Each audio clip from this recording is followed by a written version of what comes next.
Jubilee Farm is owned and operated by the Dominican Sisters of Springfield. Many ministries take place here, including spiritual direction, retreats, organic farming, education for children, and housed in a 100-year-old barn, an art studio, home of MF Originals, with resident artist Sister Mary Fran Gorman. I'm Mary Frances Gorman, and I'm a potter here at Jubilee Farm. And I'm going to demonstrate throwing a pot, but before I can throw a pot, I have to work the clay. It's very similar to what we do when we knead bread.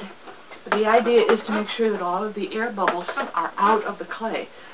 So it takes just a few minutes, but it's worth it in the end because then the clay is really ready to be used. You've got your clay worked and all the air bubbles out of the clay. You put it on the wheel to throw a pot. And the only part of throwing that I actually know happens is when I throw this piece of clay to the center of the bat. And I rarely make the center, but usually I come fairly close. This part can be a little tedious, but you have to do it. You have to make the clay completely 100% in the center of the bat.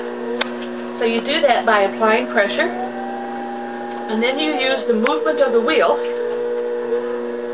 with your hands to force the clay into centeredness. The wheel's going counterclockwise because I'm right-handed. If you were left-handed, you go the other way. The top hand is pushing down on the top of the clay, and the left hand is pushing this direction. So the three movements, the wheel and my hands, force the clay into the center, and I know that I've made it into centering the clay when my hands stop moving. When you go to open the piece, you pull it straight towards yourself. It's important to come straight across. You can see how the left thumb there is trying to keep that ridge down. When it gets a little tight, I add a little water. And what I'm actually forming here is the inside of my pot. So what I'm making here is the inside of my pot. What you want to do before you begin to raise the wall is you want to compress the side, and using this wooden rid tool on the bottom, I force the clay to become tighter and more compact, and that makes for a stronger bottom in the pot. Raising the walls requires that I act like, well, probably I can explain it best by saying a wringer washer. My hands set the distance that I want, and then they start to pull straight up, and I am literally pulling the clay up. We were raising the wall by forcing the clay between the two hands, and that gives us a nice thin wall coming up, and that's important to keep in our cylinder. But now, when we get to this particular point, we're going to do some serious talking about what shape do we want the pot. And when we make the shape of the pot, we actually have to use both hands. In this case, I'm putting the right hand on the outside only for protection. And directly opposite, the inside left hand is going to start pushing out. And if you watch carefully right here, you'll see a change in the shape of the pot. Okay, we're compressing the rim now, trying to make sure that it's smooth.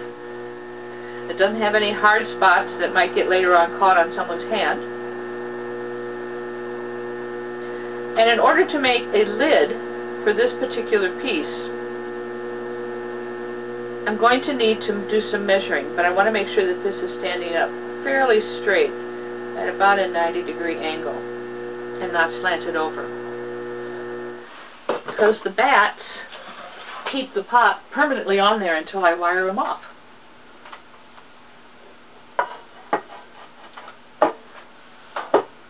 Okay.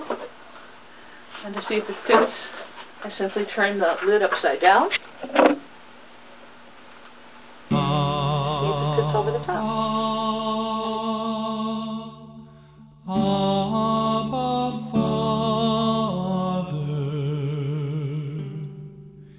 You are the potter,